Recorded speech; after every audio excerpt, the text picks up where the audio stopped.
Merhaba, iyi günler. My name is Jason Borges. I live in Antalya on the Mediterranean and work with Mark Wilson at the Asia Minor Research Center. But currently, I am in California, so I am joining you electronically in this medium. I wish I was there in person to meet you personally and to hear from the other presenters, but I'm glad for this opportunity to present some research about the martyrdom of uh, Polycarp and the city of Philomelium to you. I'm excited to talk about this because the martyrdom of Polycarp is a very interesting text for me. It has a compelling story and it has a very rich meaning and characters in it. But like any message, the words of this text only make sense in context. Let me give you an example. These words, I love you, if you say them at your wedding, communicate sincere love and a desire for relationship. But if you go to a Taylor Swift concert and yell, I love you, Taylor, they probably don't indicate that you expect a genuine long-term relationship with her, right? This is the emotions of a fan or somebody who appreciates her music. Or a third example, if you go to a cafe and you get a dana kebab and you say, seni seviyorum, that means you're going to eat it, right? So I give you these examples kind of tongue-in-cheek because they illustrate how the same words can mean different things depending on the context.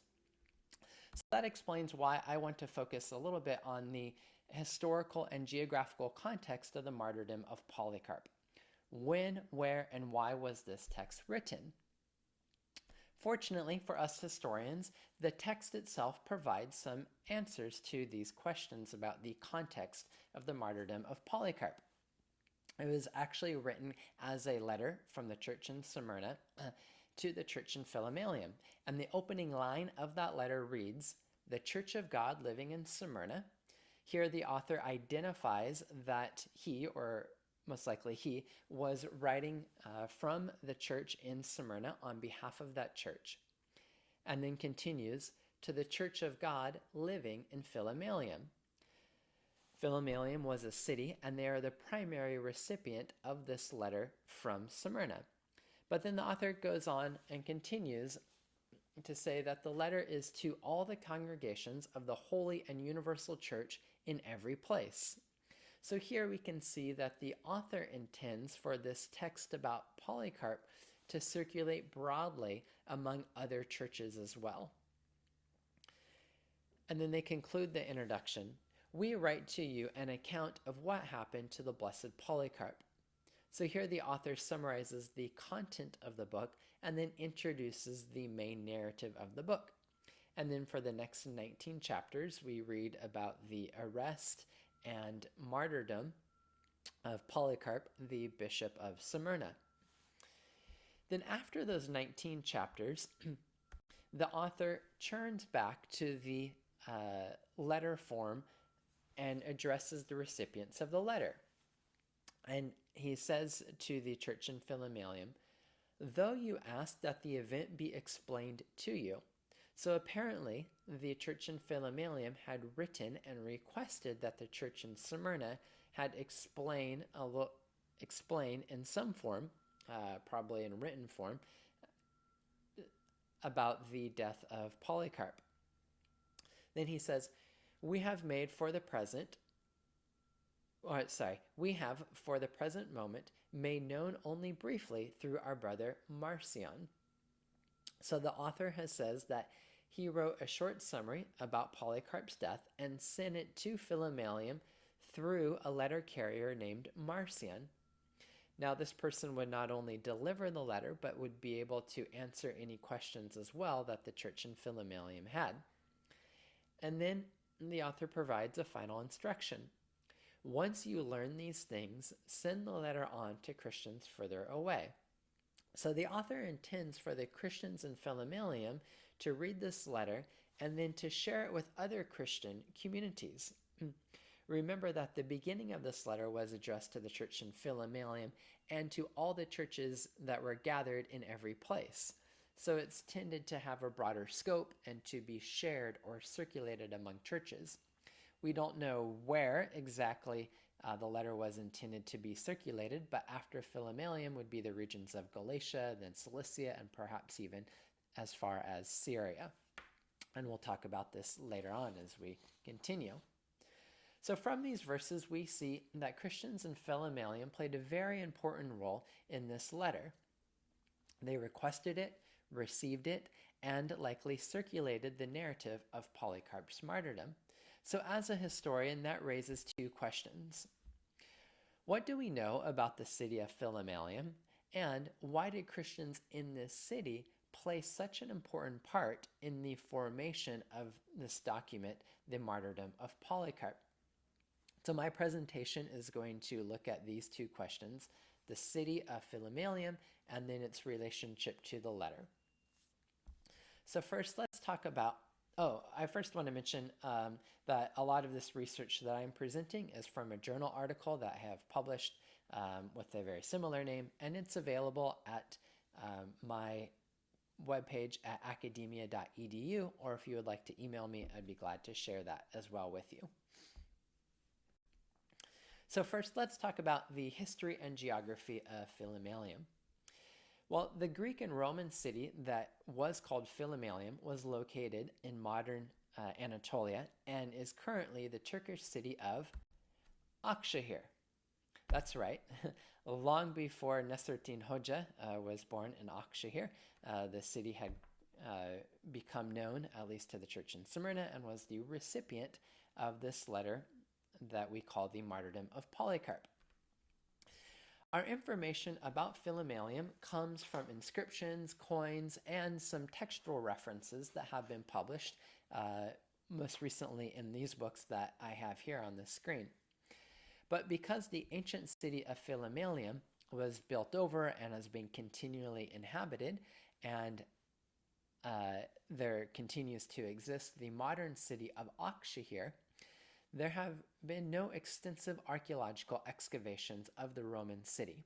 So we don't know a lot about the city, but we do know quite a bit to be able to understand its importance and the nature of the city of ancient Philomelium. So let's talk about that. Here's a map of ancient Anatolia, and you can see in the red I have circled Philomelium. It's a city essentially right in the center of Anatolia near Iconium, or modern Konya. This picture here is zoomed in, and you can see again Philomelium that is circled in red. It's on the northeast side of the Sultan Dağ mountain range, which is the dark brown range to the left. Philomelium was located about 20 kilometers from the ancient city of Pisidian Antioch, which is mentioned in Acts 13. That's the modern Turkish town of Yalvaç. In the 3rd city BCE, a dynasty from Macedonia came to rule over this territory, and there was a ruler named Philomelis II who apparently rebuilt and renamed this city after himself, Philomelium. And we have a Seleucid inscription from Philomelium that dates to the year 209 BC here, and it says that the king, Philomelius II, was ruling from this city. We also know that in the 2nd century BC that Philomelium enjoyed civic independence and even minted its own bronze coinage. So already in the Hellenistic era, the city of Philomelium was a prominent city with political connections. Moving forward into the Roman era, by the year 100, Philomelium had become part of the Roman province of Asia.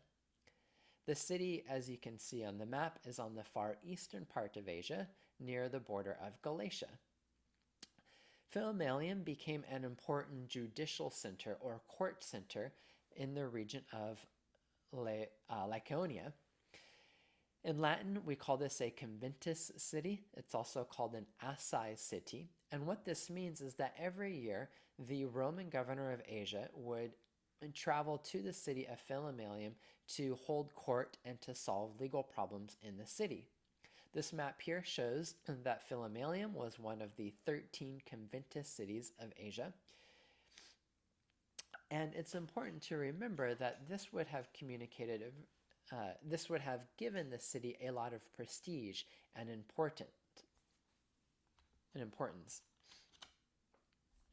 In the year 51 BC, the famous Roman governor named Cicero held court in Philomelium for 5 days, and then he continued on to Tarsus, where he functioned as the governor. Then later, from the city of Tarsus, he wrote back to the city of Philomelium so that they would receive one of his business acquaintances from Tarsus. So this shows that the city remained well acquainted with the Roman governor. Into the 1st century CE, we know that the city remained a conventus city, or an assize district, in the Augustan period, and it most likely retained this privilege until the mid-3rd century, until about the 250s. I say this because our text of the martyrdom of Polycarp was most likely written in the middle of the 2nd century, around 155 CE. So it was during this time that Philomelium would have been a conventus city. Here are some coins that were minted in Philomelium. And what's interesting is a lot of these coins have Roman names, they have pictures of Roman emperors, and as you can see on this coin, the letters SPQR, which is a reference to the Roman Senate. This means that the city of Philomelium, even though it was very far away from Rome, it enjoyed close ties with the imperial capital. Regarding its economy, Philomelium was a commercial center. The coastal cities of Ephesus and Smyrna relied upon food and grain from central Anatolia, so they were well connected with Phrygian cities such as Philomelium. As for population, it is very difficult to estimate the population of ancient cities, but I would say that the city of Philomelium was roughly 15, maybe 30,000 people. That would make it a mid to large size Roman city, just to give you some context for its size. After the Roman era, Philomelium remained a very notable city in the late antique and Byzantine era. We know that bishops attended all of the ecumenical councils from the years 381 to 879. And then in the 12th century, Philomelium was a very strategic military location as the Latin Crusaders fought against the Seljuk Turks as well.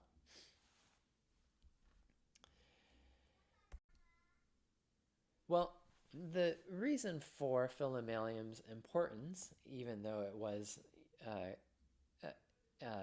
not located along the sea, or even though it was not a major city, coastal city, was because of its strategic location on the Anatolian road network. So because of the topography, the city of Philomelium, or modern Akshehir, has been located on the main route across Anatolia for at least 2,500 years, from the Hellenistic period until this present day.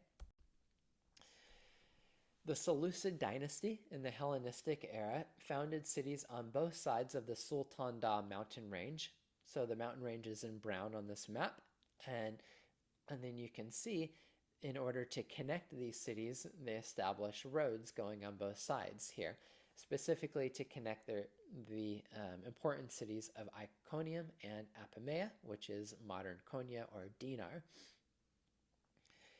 And the city of Philomelium lies on the northern route going through Phrygia here.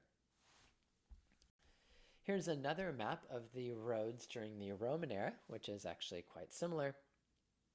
And so you can see here, Philomelium lies on the red line, which indicates the Roman roads. The Roman geographer Strabo mentions that there was a common road that went from Ephesus to Apamea, then ran along the northern slopes of the Sultan Dağ mountain range through Philomelium onto Iconium. And so this was a well-known significant road across the region, passing right through the area. Also notable is the Via Sebastia road that came up from Pamphylia, starting in the city of Side, up to Pisidian Antioch, and that would have been on the southern side of the Sultan Dağ mountain range. So there's actually both of these routes that were crossing southern Phrygia here, but because of the topography, the northern route through Philomelium was actually easier for travelers, and so was probably used more often. The historian David French has produced this map here, which is based on Roman milestones that he found. And you can see that Philomelium lies at the intersection of two routes. The smaller north-south route, which I highlighted in blue here, connects the colonies of Pisidian Antioch and Germa, which is near modern Gordian. And then you have the more prominent east-west route that connects through Philomelium and follows the Hellenistic path. Here are two pictures of some of these milestones that help us identify the Roman road. These two, which date to the emperors Trajan and Constantius, identify Philomelium as the head or the main city of this route. So during the Roman Empire, the city was centrally located on the Trans-Anatolian route and served as a primary gateway for travel through this region. I mention all this again because this becomes relevant as we try to understand the context of the martyrdom of Polycarp that was written in the mid-2nd century CE or AD. And just to continue a little bit until the modern period, this east-west road through Philomelium remained prominent in the Byzantine and Ottoman periods, and even today the main Turkish highway across Anatolia to the Aegean is the D300, and it goes directly through the town of Akşehir. So let me summarize a little bit of our understanding of Roman Philomelium. The city was not a large metropolis like Ephesus or Smyrna, but it was an important Phrygian town that was prominent in central Anatolia from the Hellenistic era, and it reached its high point as a Roman conventus city, in large part because of its location on the Anatolian road network. That's a little bit about the history and geography of Philomelium, and this brings us to the second question of this presentation. Why did Christians in this city of Philomelium play an important part in the formation of the martyrdom of Polycarp?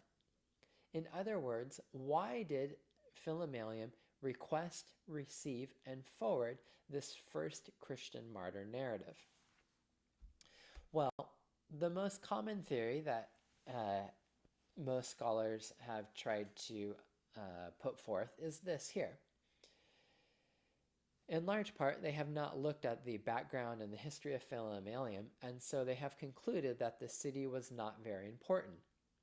Scholars have said it was marginalized, it was small and unremarkable, and so therefore something must have happened in the city that prompted the church in Philomelium and the church in Smyrna to interact with each other. And so they reason that Philomelium is in the region of Phrygia. Phrygia had a lot of Montanists, and Montanists desired to be martyred. So therefore, modern scholars suppose some Christians in Philomelium were seeking martyrdom, and so the other Christians wrote to the larger church in Smyrna in order to help them solve this problem and to get some advice. And this explains the occasion or the social background for this document and why it was written. Well, this view has several problems. You may be able to recognize them. The first, as you could imagine, is that Philomelium was not actually a small and unremarkable town. Also important is that Philomelium was not a Montanist city. All of the Christian inscriptions that we have from it indicate that it was Nicene or Orthodox in its orientation and not Montanist. And another important thing that scholars have come to recognize in recent decades is that the Montanist, which was a small group of charismatic Christians in this area, actually did not seek to actively pursue martyrdom. That is actually a characterization from its enemies or its opponents. So then, if this common theory does not explain the occasion of the martyrdom of Polycarp, how then can we explain this connection between Christians in Philomelium and Smyrna? Well, I want to propose a much simpler explanation. The city of Philomelium was sufficiently connected and large enough for Christians in that city to have known the Christians in Smyrna. And they had a prior relationship, and this pre-existing relationship between the churches allowed them to make a request for such information.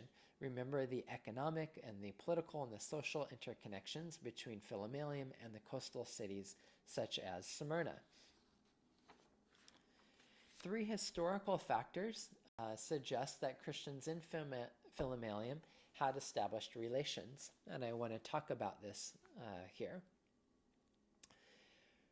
40 years before Polycarp's death, around the year 115, we know that the church in Smyrna was well connected with churches in Antioch, in Philippi, and even in Rome.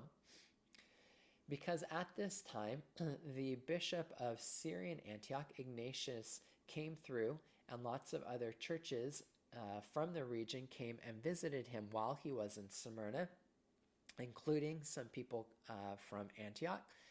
And at that time, also the church in Philippi sent several messengers and the letter to Polycarp and the church in Smyrna, and the church interacted with Rome as well on multiple occasions.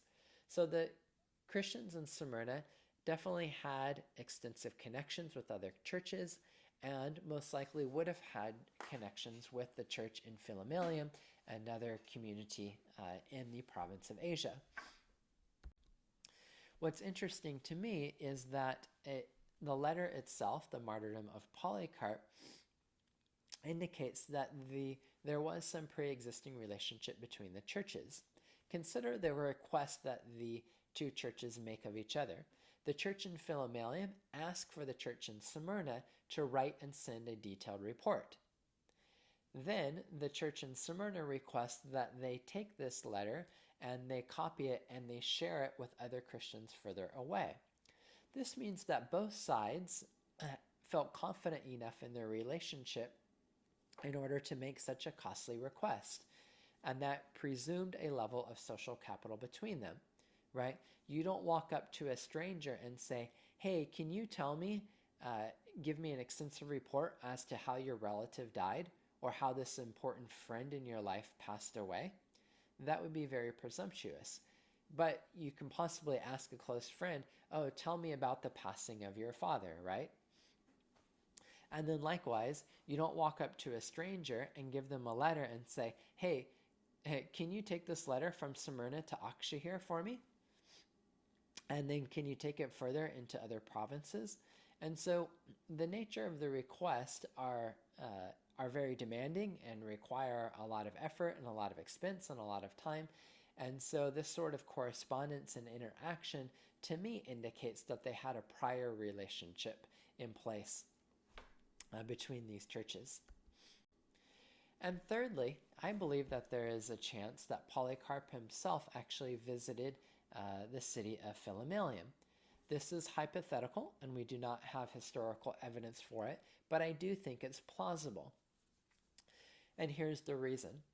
40 years earlier, before Polycarp himself passed away, the bishop of Ignatius had asked Polycarp to organize a trip of church leaders from the churches in Asia to go visit his home church in Syrian Antioch, modern Hatay.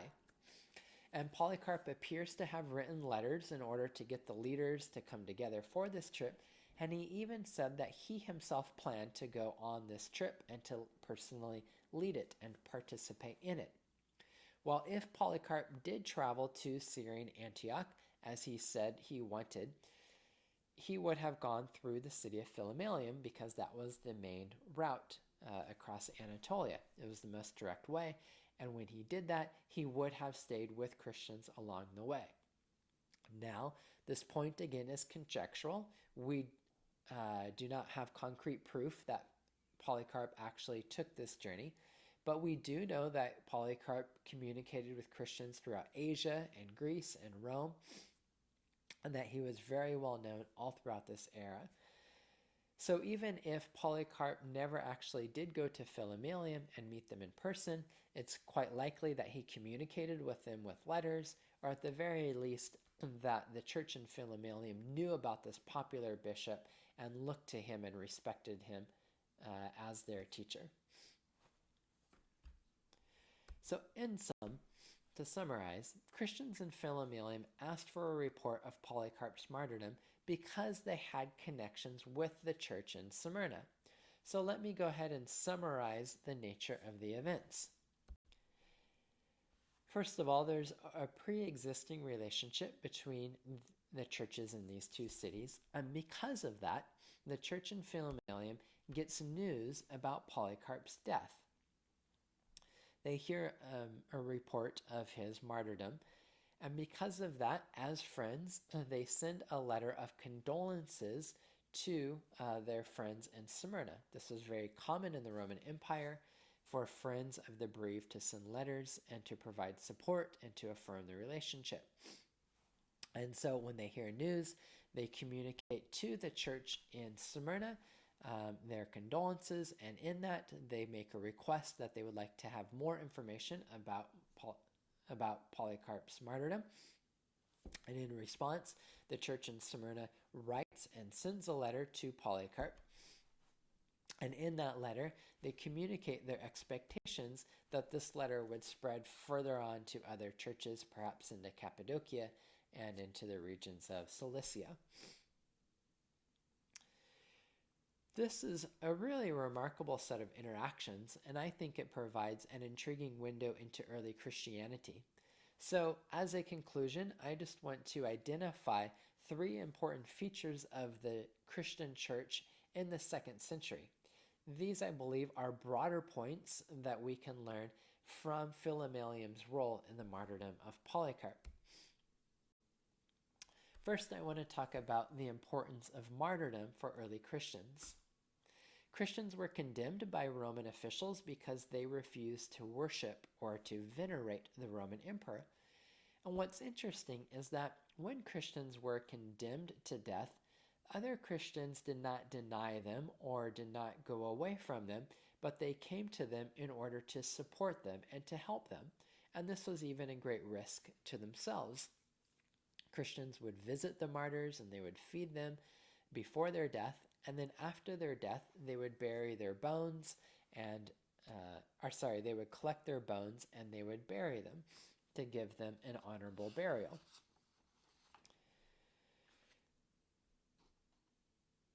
Well, the martyrs were important for early Christians because they imitated the Lord Jesus Christ himself, who was killed by the Romans and put to death.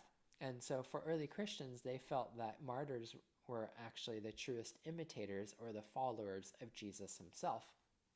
And we see in the martyrdom of Polycarp how Christians in both Smyrna and Philomelium esteemed Polycarp and his faithfulness until the point of martyrdom.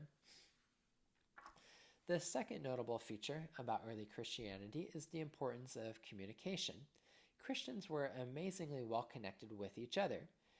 I mentioned before how Christians from Syrian Antioch to Rome and to Greece were well connected with each other and had an established network in order to share news, information, money, letters, and even more.